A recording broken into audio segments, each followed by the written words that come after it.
വിശദമായ വാർത്തകളിലേക്ക്. കോട്ടയം പാലായിൽ പ്രണയാഭ്യർത്ഥന നിരസിച്ചതിനെ തുടർന്ന് പെൺകുട്ടിയെ സഹപാഠി കഴുത്തറുത്തു കൊന്നു. തലയോലപ്പറമ്പ് സ്വദേശിനി നിതിന മോളെയാണ് അഭിഷേക് ബൈജു എന്ന യുവാവ് പട്ടാപ്പകൽ കോളേജിനു മുന്നിൽ കൊലപ്പെടുത്തിയത്.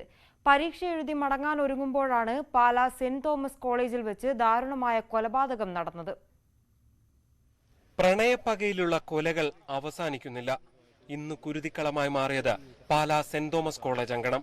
3ാം വർഷ ബിരുദ വിദ്യാർത്ഥിനി നിതിന മോളെ പരീക്ഷ കഴിഞ്ഞു മടങ്ങുമ്പോഴാണ് സഹപാഠി അഭിഷേക് ബൈജു പേപ്പർ കട്ടർ ഉപയോഗിച്ച് കഴുത്തറുത്തു കൊന്നത്.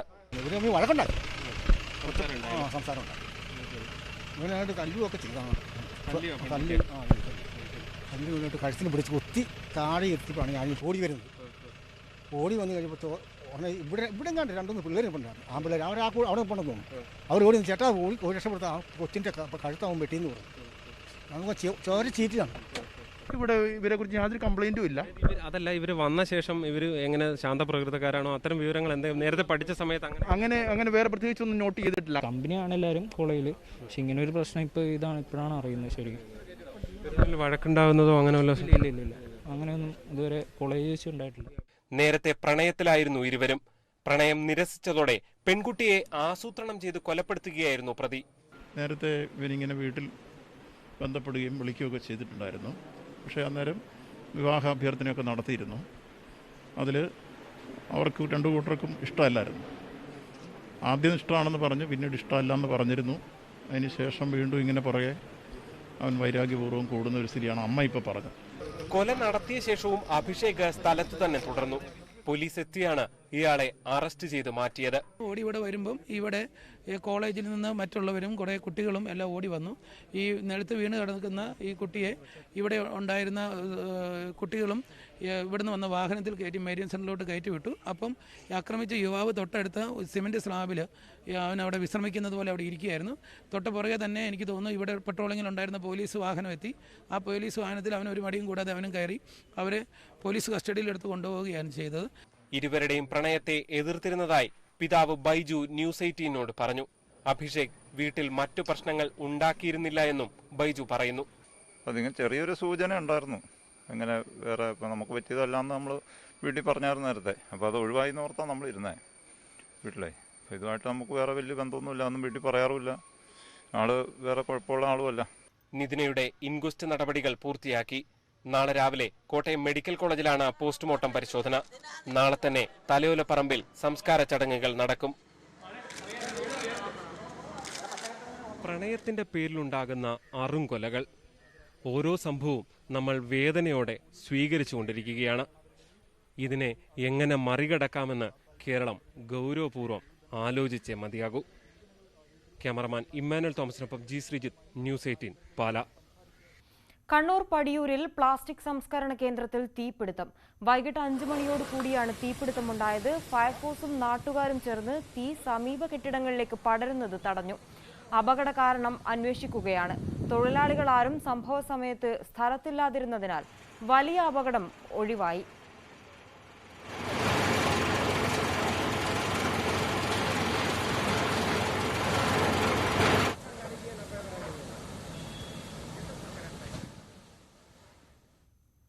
മലപ്പുറം വാഴക്കാട് ഭാര്യയെ കൊന്നു രക്ഷപ്പെട്ട പ്രതിയെ മണിക്കൂറുകൾക്കകം പിടികൂടി. അനന്തായൂരിൽ ഷാക്കിറ എന്ന യുവതിയെ കൊലപ്പെടുത്തിയ ഭർത്താവ് മുഹമ്മദ് ഷമീറിനെയാണ് അറസ്റ്റ് ചെയ്തത്. ആത്മഹത്യക്ക് തയ്യാറെടുക്കുന്നതിനിടെയാണ് അറസ്റ്റെന്ന് പോലീസ് പറഞ്ഞു. അവിഹിത ബന്ധമുണ്ടെന്ന സംശയമാണ് കൊലയ്ക്ക് കാരണമെന്ന് പ്രതി പോലീസിനോട് പറഞ്ഞു. രാവിലെയാണ് ഷാക്കിറയെ കൊല്ലപ്പെട്ട നിലയിൽ കണ്ടെത്തിയത്. കഴക്കൂട്ടം കാരോട് ബൈപ്പാസിലെ ടോൾ പിരിവ് നാളെ മുതൽ പുനരാരംഭിക്കും. LDF-ഉം UDF-ഉം തിരുവല്ലം ടോൾ പ്ലാസയിൽ നടത്തിവന്ന അനിശ്ചിതകാല സമരം അവസാനിപ്പിച്ച സാഹചര്യത്തിലാണ് ടോൾ പിരിവ് പുനരാരംഭിക്കുന്നത്. ടോൾ പ്ലാസയുടെ 11 കിലോമീറ്റർ ചുറ്റളവിലുള്ളവർക്ക് സൗജന്യ യാത്ര അനുവദിക്കാൻ മന്ത്രി വി ശിവൻകുട്ടിയുടെ നേതൃത്വത്തിൽ ചേർന്ന സമവായ ചർച്ചയിൽ തീരുമാനമായി. ടോൾ പിരിവിനെതിരെ LDF-ഉം UDF-ഉം നടത്തിവന്ന അനിശ്ചിതകാല സമരം 47 ദിവസം പിന്നിട്ട സാഹചര്യത്തിലാണ് മന്ത്രി വി ശിവൻകുട്ടിയുടെ നേതൃത്വത്തിൽ സമവായ ചർച്ച നടന്നത്. ടോൾ പ്ലാസയുടെ സമീപ പ്രദേശങ്ങളിൽ താമസിക്കുന്നവർക്ക് സൗജന്യ യാത്ര അനുവദിക്കണമെന്ന ആവശ്യമാണ് യോഗത്തിൽ രാഷ്ട്രീയ പാർട്ടി പ്രതിനിധികൾ പ്രധാനമായും മുന്നോട്ട് വെച്ചത്. ടോൾ പ്ലാസയുടെ 10 കിലോമീറ്റർ ചുറ്റളവിലുള്ളവർക്ക് സൗജന്യ യാത്ര അനുവദിക്കാമെന്ന് ദേശീയപാത അതോറിറ്റി യോഗത്തിൽ വ്യക്തമാക്കി. ഇതുകൂടാതെ കുമരിച്ചന്തയുടെ 1 കിലോമീറ്റർ ചുറ്റളവിലുള്ളവർക്കും സൗജന്യ യാത്ര അനുവദിക്കും. അങ്ങനെ 11 കിലോമീറ്റർ ചുറ്റളവിലുള്ളവർക്ക് റേഷൻ കാർഡ് അടക്കമുള്ള അനുബന്ധ രേഖകൾ കാണിച്ച് സൗജന്യ യാത്ര നടത്താനാകും. തിരുവല്ലത്ത് പുതിയ പാലം നിർമ്മിക്കുന്നതിനൊപ്പം സർവീസ് റോഡുകളിലെ വെള്ളക്കെട്ട് പരിഹരിക്കുമെന്നും ദേശീയപാത അതോറിറ്റി ഉറപ്പ് നൽകിയിട്ടുണ്ട്. ഇതിനെ തുടർന്നാണ് അനിശ്ചിതകാല സമരം അവസാനിപ്പിച്ചത്. കോവളം ഭാഗത്തേക്ക് 10 കിലോമീറ്റർ അവിടുത്തെ നാട്ടുകാർക്ക് മാത്രം സൗജന്യമാക്കാം എന്നുള്ള നിലയിൽ സമ്മതിച്ചിട്ടുണ്ട്. ഇഞ്ചക്കൽ കുമരിച്ചന്ത ഭാഗത്തേക്ക് 1 കിലോമീറ്റർ ദൂരം ഉള്ളവർക്കും ഈ സൗജന്യം ബാധകമാണ്. അപ്പോൾ ഇതിൻ്റെ അടിസ്ഥാനത്തിൽ കഴിഞ്ഞ 47 ദിവസമായി നടത്തിവരുന്ന സമരം പിൻവലിക്കാമെന്ന് സമരസമിതി നേതാക്കൾ ഞങ്ങൾക്ക് ഉറപ്പ് നൽകിയിട്ടുണ്ട്. സമരം അവസാനിപ്പിച്ച സാഹചര്യത്തിൽ നാളെ മുതൽ ടോൾ പിരിവ് ആരംഭിക്കുമെന്ന് ദേശീയപാത അതോറിറ്റി വ്യക്തമാക്കി. ഫാസ്ടാഗ് ഉണ്ടെങ്കിൽ 70 രൂപയും അല്ലാത്തപക്ഷം 140 രൂപയുമാണ് ഒരു വശത്തേക്ക് ടോളായി ഈടാക്കുക. ന്യൂസ് 18 തിരുവനന്തപുരം. ആന്ധ്രാപ്രദേശിൽ നിന്നും കേരളത്തിലേക്ക് കടത്തിയ 187 കിലോ കഞ്ചാവ് പിടികൂടി. തിരുവനന്തപുരം പേയാട് നിന്നാണ് എക്സൈസ് സംഘം കഞ്ചാവ് പിടിച്ചത്. സംഭവത്തിൽ പേയാട് സ്വദേശികളായ അനീഷ്, സജി എന്നിവർക്കെതിരെ കേസെടുത്തു. തിരുവനന്തപുരം, കൊല്ലം ജില്ലകളിലേക്ക് കഞ്ചാവ് എത്തിക്കുന്ന സംഘമാണ് ഇതെന്നാണ് സൂചന. എക്സൈസ് കമ്മീഷണർ സ്ക്വാഡും നെയ്യാറ്റിൻകര എക്സൈസ് സർക്കിൾ ഇൻസ്പെക്ടറും സംഘവുമാണ് കഞ്ചാവ് പിടികൂടിയത്. കരിപ്പൂർ വിമാനത്താവളത്തിൽ സ്വർണം പിടികൂടി. 1.5 കിലോ സ്വർണമാണ് കോഴിക്കോട് എയർ ഇന്റലിജൻസ് യൂണിറ്റ് പിടിച്ചെടുത്തത്. ജിദ്ദയിൽ നിന്നും വന്ന മലപ്പുറം സ്വദേശി ജാബിറാണ് പിടിയിലായത്. പിടിച്ചെടുത്ത സ്വർണത്തിന് 76 ലക്ഷം രൂപയോളം വില വരും. 2 ബ്ലൂടൂത്ത് സ്പീക്കറുകൾക്കുള്ളിൽ ഒളിപ്പിച്ചാണ് സ്വർണം കടത്താൻ ശ്രമിച്ചത്. അടിസ്ഥാന സൗകര്യങ്ങൾ ഉണ്ടായിട്ടും UP വിഭാഗമില്ലാതെ വയനാട്ടിലെ പൂതാടി വാളവയൽ സ്കൂൾ. 4ാം ക്ലാസ് പാസ്സായ ശേഷം UP സ്കൂൾ പഠനത്തിനായി മാത്രം മറ്റൊരു സ്കൂളിലേക്ക് പോകാൻ കിലോമീറ്ററുകൾ സഞ്ചരിക്കണം. ഇതോടെ ഗോത്രവിഭാഗത്തിലെ കുട്ടികൾ പഠനം ഉപേക്ഷിക്കേണ്ട സ്ഥിതിയാണ്. 1 മുതൽ 4 വരെ പൂതാടി വാളവയൽ സ്കൂളിൽ പഠിക്കാം. 8 മുതൽ 10 വരെയും പഠിക്കാം. പക്ഷേ 5 മുതൽ 7 വരെയുള്ള ക്ലാസ്സുകളിൽ പഠിക്കണമെങ്കിൽ 5 കിലോമീറ്റർ അപ്പുറമുള്ള സ്കൂളിൽ പോകണം. വയനാട്ടിലെ തന്നെ ആദ്യകാല സ്കൂളുകളിലൊന്നാണിത്. ഒരിക്കൽ അടച്ചുപൂട്ടാനും ഒരുങ്ങിയതാണ്. പിന്നീട് അധ്യാപകരും നാട്ടുകാരുമെല്ലാം ഏറെ ശ്രമിച്ചാണ് 10ാം ക്ലാസ്സിൽ 100% വിജയം കൈവരിക്കുന്ന സ്കൂളാക്കി മാറ്റിയത്. UP സ്കൂൾ പ്രവർത്തിക്കാനുള്ള കെട്ടിടങ്ങളും സൗകര്യവും എല്ലാം ഉണ്ടായിട്ടും അനുമതി ലഭിക്കാത്തതാണ് പ്രശ്നം. 11 വർഷമായി ഇപ്പോൾ ഇത് അപ്ഗ്രേഡ് ചെയ്തിട്ട് ഹൈസ്കൂൾ ആരംഭിച്ചിട്ട്. ആ 11 വർഷവും 100% വിജയം കൈവരിക്കുന്ന സ്കൂളാണ് ഇപ്പോൾ വാളവയൽ സ്കൂൾ. അതുപോലെ തന്നെ സ്കൂളിൻ്റെ പ്രത്യേകത, മുൻപ് അൺഎക്കണോമിക് എന്ന് പറഞ്ഞ് അടച്ചുപൂട്ടാൻ വേണ്ടി തീരുമാനിച്ച സ്കൂളാണിത്. അവിടെ ഇപ്പം തുടർച്ചയായി 100% വിജയം കൈവരിക്കുന്ന രീതിയിൽ ജനങ്ങളുടെ പിന്തുണയും അധ്യാപകരുടെ നല്ല ഇടപെടലും സ്കൂളിലുണ്ട്. UP കൂടി അനുവദിച്ചു തന്നാൽ തീർച്ചയായിട്ടും സ്കൂളിൻ്റെ വികസനത്തിനും സ്കൂളിൻ്റെ മുന്നോട്ടുള്ള പോക്കിനും വളരെ മെച്ചപ്പെട്ട സാഹചര്യം ഉണ്ടാകുമെന്നാണ് പ്രതീക്ഷിക്കുന്നത്. 2011 ഹൈസ്കൂളായി അപ്ഗ്രേഡ് ചെയ്ത സ്കൂളിൽ ഇപ്പോൾ 318 കുട്ടികൾ പഠിക്കുന്നുണ്ട്. ഗോത്രവിഭാഗത്തിൽപ്പെട്ട കുട്ടികൾ ഏറെയുള്ള സ്കൂളാണിത്. ഇവരിൽ പലരും സ്കൂൾ മാറേണ്ടി വരുമ്പോൾ പഠനം തന്നെ നിർത്തുകയാണ്. UP ഇല്ലാത്തതുകൊണ്ടാണ് വളരെ ബുദ്ധിമുട്ടുള്ളത്. വന്യമൃഗശല്യമൊക്കെ ഉള്ളതുകൊണ്ട് ഞങ്ങൾക്ക് ഇപ്പോൾ ദൂരേക്ക് വിടാനും ബുദ്ധിമുട്ടാണ്. വണ്ടി സൗകര്യം കുറവാണ് ഞങ്ങൾക്ക് വിടാൻ. അങ്ങനെയുള്ള പ്രശ്നമൊക്കെ ഉണ്ട്. സർക്കാരിന്റെ ഭാഗത്തു നിന്നും അടിയന്തര ഇടപെടലുണ്ടാകണമെന്നാണ് വിദ്യാർത്ഥികളുടെയും ആവശ്യം. ഞാൻ 1 മുതൽ 4 വരെ ഇവിടെ പഠിച്ചു. പിന്നെ UP സ്കൂൾ ഇല്ലാത്തതുകൊണ്ട് കുറേ അകലെയുള്ള ഒരു സ്കൂളിലാണ് പോകുന്നത്. ഇനി ഹൈസ്കൂളിലോട്ട് പിന്നെ ഇങ്ങോട്ട് വരണം. പിന്നെ കുറേ പേർക്ക് സങ്കടമുണ്ട്. കുറേ ദൂരെയുള്ള സ്കൂളിൽ പോകുന്നുണ്ട്. വയനാട്ടിലെ അതിരാറ്റുകുന്നിലെയും പുളിഞ്ഞാലിലെയും സ്കൂളുകളും സമാന പ്രശ്നങ്ങൾ നേരിടുന്നുണ്ട്. ന്യൂസ് 18 വയനാട്. പത്തനംതിട്ട ജനറൽ ആശുപത്രിയിലെ ഡോക്ടർമാരെ കോന്നി മെഡിക്കൽ കോളേജിലേക്ക് മാറ്റിക്കൊണ്ടുള്ള ആരോഗ്യവകുപ്പിന്റെ ഉത്തരവിനെതിരെ പ്രതിഷേധവുമായി UDF രംഗത്ത്. ആരോപണങ്ങൾ അടിസ്ഥാനരഹിതമാണെന്നും സാങ്കേതികമായുള്ള നടപടിക്രമം മാത്രമാണ് ആരോഗ്യവകുപ്പിന്റെ ഉത്തരവിലുള്ളതെന്നും മന്ത്രി വീണ ജോർജ് പറഞ്ഞു. കഴിഞ്ഞ ദിവസമാണ് കോന്നി മെഡിക്കൽ കോളേജിലേക്ക് പത്തനംതിട്ട ജനറൽ ആശുപത്രിയിലെ 47 ഡോക്ടർമാരെ മാറ്റിക്കൊണ്ടുള്ള ആരോഗ്യവകുപ്പിന്റെ ഉത്തരവ് പുറത്തിറങ്ങിയത്. ഇതിനു പിന്നാലെയാണ് UDF ആരോഗ്യവകുപ്പിനെതിരെ പ്രതിഷേധം ശക്തമാക്കിയത്. കോവിഡ് കാലത്ത് പത്തനംതിട്ട ജനറൽ ആശുപത്രിയുടെ സുഗമമായ പ്രവർത്തനം ഇല്ലാതാക്കാനാണ് ആരോഗ്യമന്ത്രി വീണ ജോർജ് ശ്രമിക്കുന്നത് എന്ന് UDF ആരോപിച്ചു. ഡോക്ടർമാരുടെ സേവനം കോന്നി മെഡിക്കൽ കോളേജിലേക്ക് മാറ്റുന്നതോടെ പത്തനംതിട്ട ജനറൽ ആശുപത്രിയുടെ പ്രവർത്തനം പൂർണ്ണമായി അനിശ്ചിതത്തിലാകുമെന്നും UDF നേതാക്കൾ ആരോപിക്കുന്നു. 7 ഡോക്ടർമാരെ ഒറ്റയടിക്ക് മാറ്റുക എന്ന് പറയുമ്പോൾ കോവിഡിൻ്റെ ചികിത്സയ്ക്ക് ഡോക്ടർമാരിൻ്റെ ഇവിടെ പ്രധാനപ്പെട്ട വിഭാഗത്തിൽപ്പെട്ട ഡോക്ടർമാരെയാണ് മാറ്റിയിരിക്കുന്നത്.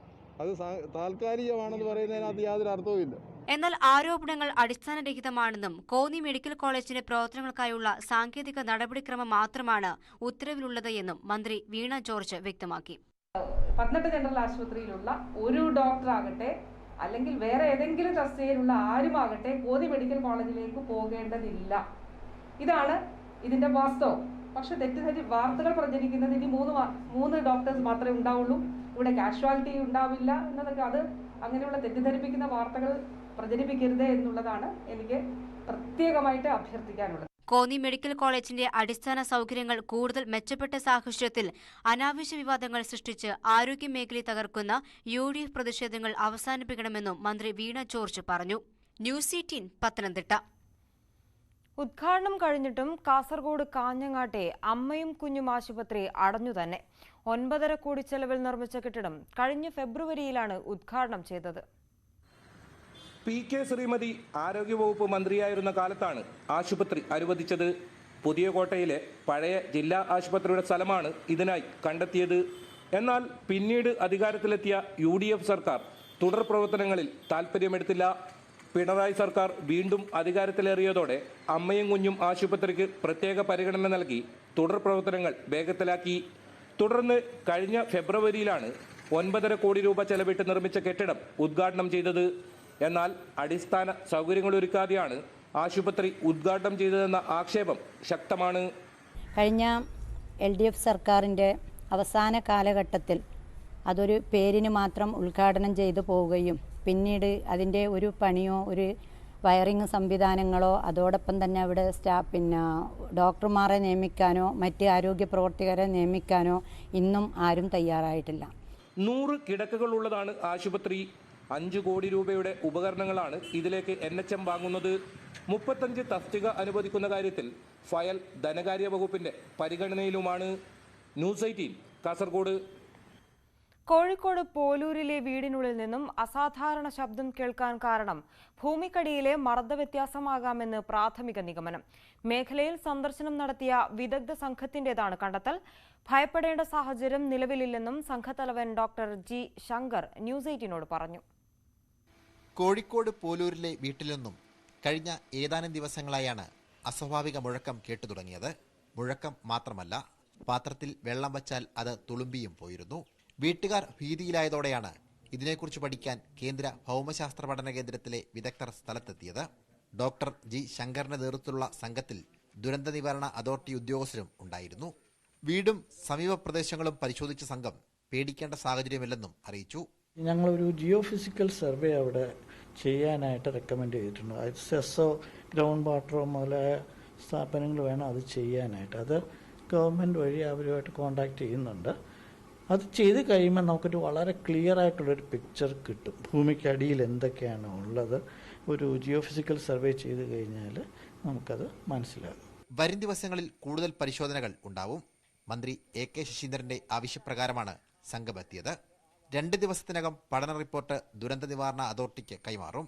15 വർഷം മുമ്പ് കോഴിക്കോട് കൂട്ടുളിയിലും സമാന പ്രതിഭാസം അനുഭവപ്പെട്ടിരുന്നു. സനോജ് സുരേന്ദ്രൻ, ന്യൂസ് 18 കോഴിക്കോട്. ഇന്ന് രക്തദാന ദിനം. 51 വയസ്സിനുള്ളിൽ 72 തവണ രക്തം ദാനം ചെയ്ത കൊല്ലം കരുനാഗപ്പള്ളി പ്രകാശിനെ പരിചയപ്പെടാം. 20ാമത്തെ വയസ്സിൽ അയൽവാസിയായ മണിയമ്മയ്ക്ക് രക്തം ദാനം ചെയ്താണ് പ്രകാശ് രക്തദാനത്തിന് തുടക്കമിട്ടത്. അപൂർവ ഗ്രൂപ്പായ A നെഗറ്റീവാണ് പ്രകാശിൻ്റേത്. ഇത്തരം ഗ്രൂപ്പിൽപ്പെട്ട ഒരാൾ ഇത്രയും തവണ രക്തദാനം ചെയ്യുന്നതും അത്യപൂർവം. നിർമ്മാണ തൊഴിലാളിയായ പ്രകാശ് ജോലി ഉപേക്ഷിച്ചും നിരവധി തവണ രക്തം നൽകാൻ പോയിട്ടുണ്ട്. ദേശീയ രക്തദാന ദിനത്തിൽ കരുനാഗപ്പള്ളിയിലെ നന്മവണ്ടി പ്രവർത്തകർ ഇദ്ദേഹത്തെ ആദരിച്ചു. 72ാമത്തെ തവണയാണ് ബ്ലഡ് കൊടുത്തത്. ഇനി അടുത്തത് കൊടുക്കാൻ സമയമായി 1.5 മാസമായതേ ഉള്ളൂ ഇപ്പോൾ കൊടുത്തിട്ട്. പിന്നെ എൻ്റെ ഭാര്യയാണ് എനിക്ക് ഏറ്റവും കൂടുതൽ പ്രചോദനം നൽകുന്നത് ബ്ലഡ് കൊടുക്കാനാണ്. ജോലിയല്ല ജീവനാണ് വലുതെന്ന പക്ഷക്കാരനായ പ്രകാശ് കോഴിക്കോട്, തിരുവനന്തപുരം, എറണാകുളം തുടങ്ങിയ സ്ഥലങ്ങളിലെ സർക്കാർ മെഡിക്കൽ കോളേജുകളിലും സ്വകാര്യ ആശുപത്രികളിലും നിരവധി തവണ രക്തദാനത്തിനായി പോയിട്ടുണ്ട്. തൻ്റെ അവയവങ്ങൾ ദാനം ചെയ്യാനുള്ള സമ്മതപത്രത്തിലും പ്രകാശ് ഒപ്പിട്ടിട്ടുണ്ട്. ന്യൂസ് 18 കരുനാഗപ്പള്ളി. പുനലൂർ ചെമ്മന്തൂർ നഗരസഭാ മൈതാനത്തെ ഇൻഡോർ സ്റ്റേഡിയം ജനുവരിയിൽ തുറന്നു നൽകും. 75% നിർമ്മാണ പ്രവർത്തനങ്ങളും പൂർത്തിയായി. കിഫ്ബിയിൽ ഉൾപ്പെടുത്തി 6 കോടി രൂപ ചെലവിട്ടാണ് സ്റ്റേഡിയം നിർമ്മിക്കുന്നത്. പൊതുമേഖലാ സ്ഥാപനമായ കിറ്റ്കോയ്ക്കാണ് ചെമ്മന്തൂർ ഇൻഡോർ സ്റ്റേഡിയത്തിന്റെ നിർമ്മാണ ചുമതല. 75% പണികൾ പൂർത്തിയായി. ഇനി പ്ലംബിംഗ്, യാർഡ് ലെവലിംഗ്, അഗ്നിസുരക്ഷാ ജോലികൾ തുടങ്ങിയ ജോലികളാണ് പൂർത്തീകരിക്കാനുള്ളത്. പ്രളയവും കോവിഡും നിർമ്മാണ പ്രവർത്തനങ്ങൾ തടസ്സപ്പെടുത്തിയിരുന്നു.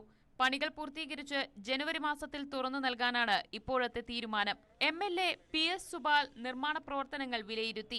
ബൗണ്ടറി മുഴുവനും ഇന്റർലോക്ക് ഇടുന്നതിനും സ്റ്റേഡിയത്തിനകത്ത് കാണികൾക്കുള്ള ഇരിപ്പിടം സജ്ജമാക്കുന്നതിനും മൾട്ടിപർപ്പസ് ബാസ്കറ്റ്ബോൾ കോർട്ട് സജ്ജമാക്കുന്നതിനും എസ്റ്റിമേറ്റ് തയ്യാറാക്കാൻ MLA നിർദ്ദേശം നൽകി. എത്രയും വേഗം നമ്മുടെ സ്റ്റേഡിയത്തിൻ്റെ നിർമ്മാണ പ്രവർത്തനങ്ങൾ പൂർത്തീകരിക്കാനാണ് ആ യോഗത്തിൽ ധാരണയുണ്ടായത്. കുറച്ചുകൂടി സൗകര്യങ്ങൾ ഇതുമായി ബന്ധപ്പെട്ട് ക്രമീകരിക്കേണ്ടതായിട്ടുണ്ട്. അതെല്ലാം തന്നെ നിർവഹണ ഏജൻസിയുടെ ശ്രദ്ധയിൽപ്പെടുത്തിയിട്ടുണ്ട്. ഇതുമായി ബന്ധപ്പെട്ട് കിഫ്ബിക്ക് വീണ്ടും കത്ത് നൽകാനാണ് ആലോചിക്കുന്നത്. ഇതുമായി ബന്ധപ്പെട്ട യോഗവും വിളിച്ച് ചേർക്കാനാണ് ഉദ്ദേശിക്കുന്നത്. 40 മീറ്റർ നീളവും 25 മീറ്റർ വീതിയും 12 മീറ്റർ ഉയരവുമുള്ള കെട്ടിടത്തിൽ 2 ബാഡ്മിന്റൺ കോർട്ടും 1 വോളിബോൾ കോർട്ടുമുണ്ട്. ഓഫീസ് മുറി, കായിക താരങ്ങൾക്ക് വിശ്രമിക്കുന്നതിനും വസ്ത്രം മാറുന്നതിനുമായി മുറികൾ, സ്ത്രീകൾക്കും പുരുഷന്മാർക്കും പ്രത്യേക ശൗചാലയങ്ങൾ എന്നിവയുമുണ്ട്. ന്യൂസ് 18 പുനലൂർ. ഇടുക്കി ആനയിറങ്കലിൽ 14-കാരിയെ പീഡിപ്പിച്ചയാൾ പിടിയിൽ. പന്നിയാർ സ്വദേശി മുകേഷ് പ്രഭുവാണ് അറസ്റ്റിലായത്. തോട്ടം തൊഴിലാളികളായ മാതാപിതാക്കൾ ജോലിക്ക് പോയ സമയത്താണ് പീഡനം നടന്നത്. പെൺകുട്ടിയെയും സഹോദരനെയും മുകേഷ് വാഹനത്തിൽ കയറ്റിക്കൊണ്ടുപോയി സഹോദരനെ പാതി വഴിയിൽ ഇറക്കിവിട്ട ശേഷം പെൺകുട്ടിയെ പീഡിപ്പിച്ചുവെന്നാണ് കേസ്. വാഹനം പാർക്ക് ചെയ്തതിന്റെ പേരിൽ വീട്ടമ്മയ്ക്ക് മർദ്ദനമേറ്റെന്ന് പരാതി. തിരുവനന്തപുരം പോത്തൻകോട് സ്വദേശിനി മീന RS-നാണ് മർദ്ദനമേറ്റത്. അയൽവാസിയാണ് മർദ്ദിച്ചത് എന്നാണ് പരാതി. ഇന്നലെ ഉച്ചയ്ക്കായിരുന്നു സംഭവം. അയൽവാസിയുടെ വീടിന്റെ മുൻവശം മീനയുടെ സ്കൂട്ടർ പാർക്ക് ചെയ്തതാണ് പ്രകോപനമെന്നാണ് പരാതി. തിരുവനന്തപുരം ധനുവച്ചപുരത്ത് അനധികൃതമായി നിർമ്മിച്ച കെട്ടിടത്തിലെ വൈദ്യുതി ബന്ധം വിച്ഛേദിക്കാനെത്തിയ KSEB ജീവനക്കാരെ കെട്ടിട ഉടമയും സംഘങ്ങളും തടഞ്ഞു. പോലീസ് എത്തിയാണ് ഉദ്യോഗസ്ഥരെ മോചിപ്പിച്ചത്. പഞ്ചായത്ത് സ്റ്റോപ്പ് മെമ്മോ നൽകിയ കെട്ടിടത്തിൽ മറ്റൊരു കെട്ടിടത്തിലെ മീറ്റർ സ്ഥാപിച്ചതിനാലാണ് കണക്ഷൻ വിച്ഛേദിക്കാൻ ഉദ്യോഗസ്ഥർ എത്തിയത്. കാസർഗോഡ് വലിയ പറമ്പ് ദ്വീപിന്റെ തെക്കൻ മേഖലയിലെ ജനങ്ങളുടെ യാത്രാ ദുരിതത്തിന് പരിഹാരമായി യാത്രാ ബോട്ട് എത്തി. M രാജഗോപാലൻ MLA-യുടെ പ്രാദേശിക വികസന ഫണ്ട് ഉപയോഗിച്ച് നിർമ്മിച്ചതാണ് ബോട്ട്. 12 പേർക്ക് ബോട്ടിൽ യാത്ര ചെയ്യാം. 15.5 ലക്ഷം രൂപ ചെലവിൽ ഗോവ ആസ്ഥാനമായ വിജയ് മറൈൻ കമ്പനിയാണ് ബോട്ട് നിർമ്മിച്ചു നൽകിയത്. സംസ്ഥാനത്ത് ആദ്യമായി MLA ഫണ്ട് ഉപയോഗിച്ച് നിർമ്മിച്ച യാത്രാ ബോട്ട് എന്ന പ്രത്യേകതയും ഇതിനുണ്ട്. നാട്ടുകാരുടെ സ്വപ്നം യാഥാർത്ഥ്യമാക്കാൻ ഒട്ടേറെ കടമ്പകളും കടക്കേണ്ടി വന്നു. MLA ഫണ്ടിലാണ് ഈ കടത്ത് ബോട്ട് അനുവദിച്ചിട്ടുള്ളത്. സംസ്ഥാനത്ത് തന്നെ ഇതംപ്രദമായിട്ടാണ് ഇങ്ങനെയൊരു പദ്ധതിക്ക് രൂപം നൽകുന്നത്. അതുകൊണ്ട് തന്നെ അനുമതിയുമായി ബന്ധപ്പെട്ട ഏറെ സങ്കീർണതകളും പ്രയാസങ്ങളും നേരിട്ടിരുന്നു. എന്നാൽ ഇവിടുത്തെ നിവാസികളുടെ ജനങ്ങളുടെ പ്രയാസം കണക്കിലെടുത്ത് പ്രത്യേക പരിഗണന നൽകി അതിന് അനുമതി നൽകാൻ സർക്കാർ തയ്യാറാവുകയാണുണ്ടായത്. മാടക്കാൽ, തൃക്കരിപ്പൂർ, കടപ്പുറം പ്രദേശങ്ങളെ ബന്ധിപ്പിച്ച് 4 കോടി രൂപ ചെലവിൽ നിർമ്മിച്ച തൂക്കുപാലം 2013 തകർന്നതോടെയാണ് ഇവിടെ ഗതാഗത പ്രശ്നം ഉടലെടുത്തത്. ഇതിനിടയിൽ ആകെയുണ്ടായിരുന്ന കടത്തുവഞ്ചിയും അപകടത്തിലായി. മനോഹരമായ യാത്രാ ബോട്ട് നാട്ടിലെത്തിയതോടെ ജനങ്ങളും സന്തോഷത്തിലാണ്. ഈ ഒരു ബോട്ട് പഞ്ചായത്തിനെ സംബന്ധിച്ച് അല്ലെങ്കിൽ അവിടുത്തെ ജനങ്ങളെ സംബന്ധിച്ച് ഏറ്റവും ആഹ്ലാദകരമായ ഒരു നിമിഷം തന്നെയാണ്.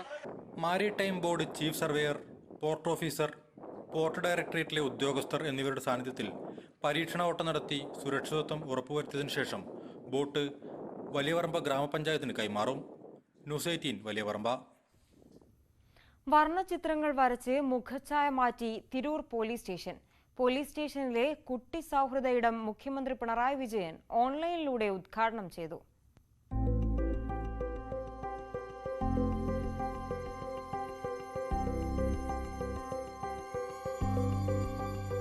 പോലീസ് സ്റ്റേഷനിലേക്ക് എത്തേണ്ടി വന്നാൽ കുട്ടി മനസ്സുകളുടെ ആശങ്കയും പേടിയും ഒഴിവാക്കി സൗഹൃദ അന്തരീക്ഷം പകരുകയാണ് ലക്ഷ്യം. വർണ്ണചിത്രങ്ങൾ വരച്ച് കുട്ടികൾക്കായി മാത്രം ട്രാഫിക് സ്റ്റേഷന്റെ ഒരു ഭാഗം മാറ്റിയിരിക്കുകയാണ് തിരൂർ പോലീസ് സ്റ്റേഷനിൽ.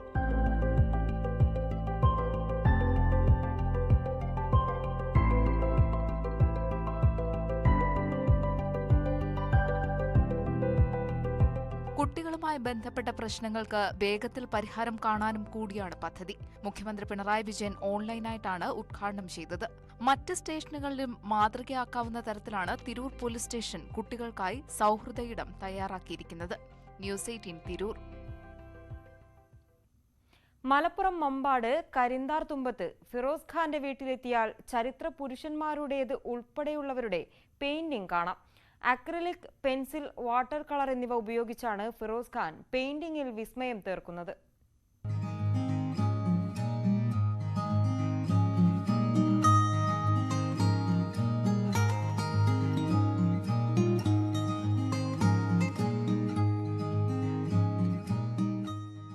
മദർ തെരേസ, മുൻ American president Abraham Lincoln, football ഇതിഹാസം മറഡോണ, മുൻ ഇന്ത്യൻ പ്രധാനമന്ത്രി ഇന്ദിരാഗാന്ധി, കേരളത്തിന്റെ പ്രഥമ മുഖ്യമന്ത്രി EMS, മുഖ്യമന്ത്രി പിണറായി വിജയൻ, സിനിമാ താരങ്ങളായ മമ്മൂട്ടി, മോഹൻലാൽ, രജനീകാന്ത്, ശോഭന, ദുൽഖർ സൽമാൻ തുടങ്ങി നിരവധി പ്രമുഖരുടെ ജീവൻ തുടിക്കുന്ന ചിത്രങ്ങളാണ് ഫിറോസ് ഖാന്റെ ബ്രഷിൻ തുമ്പിൽ പിറന്നിട്ടുള്ളത്.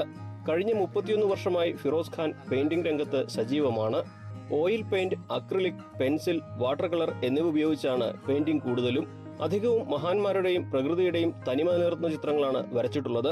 മോഹൻലാൽ, മമ്മൂട്ടി, ഇന്ദിരാഗാന്ധി എന്നിവരുടെ ചിത്രങ്ങൾ ഒറ്റ ദിവസം കൊണ്ടാണ് തീർത്തത്. പരസ്യ ചിത്രങ്ങളുടെ രചനയാണ് ജീവിതമാർഗം. ചിത്രരചനയ്ക്ക് പ്രചോദനം നൽകിയത് പിതാവ് ഹൈദരലിയാണെന്ന് ഫിറോസ് ഖാൻ. ചെറിയ രീതിയിലെ വർക്കുകൾ അന്ന് ഉണ്ടായിരുന്നുള്ളൂ, കൊമേഴ്ഷ്യലായിട്ട് ചെറിയ രീതിയിലെ വർക്കുകൾ. അതുകൊണ്ട് ഇങ്ങനെ അഡ്ജസ്റ്റ് ചെയ്ത് പോയി. പിന്നെ ബാക്കിയുള്ളതൊക്കെ എനിക്കൊരു ചിത്ര പ്രദർശനം നടത്താനുള്ള താല്പര്യം ഉണ്ടായിരുന്നു. അതിന് വേണ്ടിയിട്ട് കുറച്ച് കളക്ട് ചെയ്യാൻ പറ്റും. ഇതിൻ്റെ മീഡിയ എന്ന് പറഞ്ഞാൽ അക്രിലിക് കളറുണ്ട്, ഓയിൽ പെയിന്റ് ഉണ്ട്, വാട്ടർ പെയിന്റ്, പെൻസിൽ എല്ലാം അതിൽ ഉൾപ്പെടുത്തിയിട്ടുണ്ട്. അതിൽ ഓയിൽ പെയിന്റ് ആണ് കുറച്ചും കൂടി ടൈം എടുത്ത് ചെയ്യുന്ന വർക്ക്. വിവിധ സ്കൂളുകളിലടക്കം ഫിറോസ് ഖാന്റെ ചിത്രങ്ങൾ പ്രദർശിപ്പിച്ചിരുന്നു. ആരുടെ ചിത്രങ്ങളും ഒറ്റ ദിവസം കൊണ്ട് ഫിറോസ് ഖാൻ വരച്ചു കൊടുക്കും. ഇത്തരത്തിൽ ചിത്രങ്ങൾക്ക് വേണ്ടി ഇദ്ദേഹത്തെ അന്വേഷിച്ചെത്തുന്നവരുമുണ്ട്. ന്യൂസ് 18 മലപ്പുറം. കണ്ണൂർ ഇരിട്ടിയിൽ മലയോര മേഖലയുടെ വികസന സംബന്ധമായ വിഷയങ്ങൾ ചർച്ച ചെയ്യാൻ ഗ്രാമദർശൻ മലയോര വികസന സെമിനാർ സംഘടിപ്പിച്ചു. KRMU ഇരിട്ടി മേഖലാ കമ്മിറ്റിയുടെ നേതൃത്വത്തിൽ കാഞ്ഞിരക്കൊല്ലി ഉടുമ്പുമല ഹിൽ റിസോർട്ടിൽ സംഘടിപ്പിച്ച പരിപാടി മന്ത്രി അഹമ്മദ് ദേവർകോവിൽ ഉദ്ഘാടനം ചെയ്തു.